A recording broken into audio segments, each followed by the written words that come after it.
গান আছে না নাই, নাটক আছে না নাই, উপন্যাস আছে না নাই, ভালোবাসার ফিল্ম আছে না নাই। আহা, হাজবেন্ডের জন্য ওয়াইফের ভালোবাসা, বন্ধুর জন্য বন্ধুর ভালোবাসা, আবার গার্লফ্রেন্ডের জন্য বয়ফ্রেন্ডের ভালোবাসা আছে না নাই। আমরা কি এই ভালোবাসা করব? ভালোবাসা সব হবে বিয়ের পরে। চিল্লায় বলেন ঠিক কিনা? আপনি আপনার হাত স্ত্রীর হাতের সাথে মিলালে 2 হাতের সগীরা গুনাহ মাফ করে দেয় কে? আপনি আপনার নজরটা স্ত্রীর চেহারার দিকে ফেললে চোখের সগীরা গুনাহ মাফ করে দেয় কে? আবার বিশ্বনবী বললেন, শীতের রাতে এক কম্বলের নিচে যখন তোমরা শুয়ে থাকো তখনও তোমাদের আমলনামাটা সওয়াব দিয়ে পূর্ণ করে দেয় কে?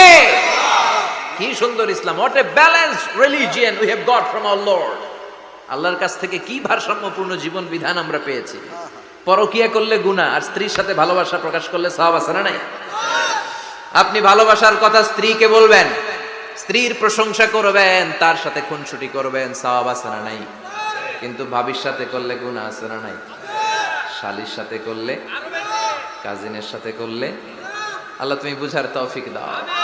ভালোবাসা তিনি 100 টুকরা করে সবার মধ্যে ঢেলে দিলেন 1 টুকরা, নিজের মধ্যে রাখলেন 99 টুকরা। এরপরেও কত ভালোবাসার উপমা গোটা বিশ্বব্যাপী। প্রাণীদের মধ্যে আল্লাহ ভালোবাসা দিলেন। দেখবেন মুরগির বাচ্চা নিয়ে যখন মা মুরগিটা হাঁটে, ছোট বাচ্চাটা ধরা যায় না, ধরতে গেলেই লাফিয়ে কামড়াতে আসে, ঠিক কিনা? বাছুরের গায়ে হাত দেয়া যায় না, গাভী রেগে যায়। ছেলের জন্য ছেলেকে বাঁচাতে যে বাবা অ্যাক্সিডেন্ট করে মরে যায়, কলিজার টুকরা মেয়েটারে বাঁচানোর জন্য মা মরে যায়, আছে না নাই?